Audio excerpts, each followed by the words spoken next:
ni saya bawa apa? Betul. Inilah bentuk 3 dimensi.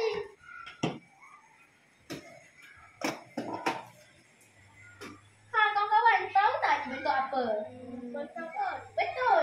Kon mempunyai satu permukaan rata, satu sisi, satu bucu dan mempunyai satu permukaan melengkung.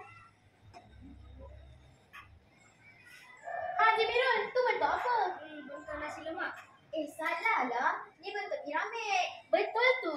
Ni bentuk piramid. Piramid mempunyai 5 bucu dan 5 permukaan rata serta mempunyai 8 sisi. Ni macam ni dekat rumah saya je. Ni pula bentuk silinder. Silinder mempunyai 2 permukaan rata, satu permukaan melengkung dan 2 sisi.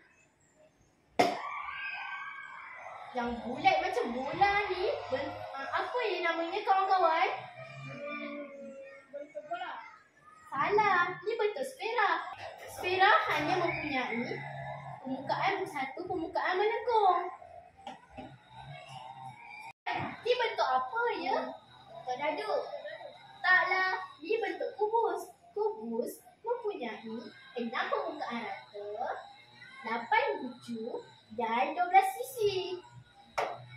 Ni pula bentuk apa ya? Tu macam kotak dekat rumah saya je. Ini bentuk kuboid.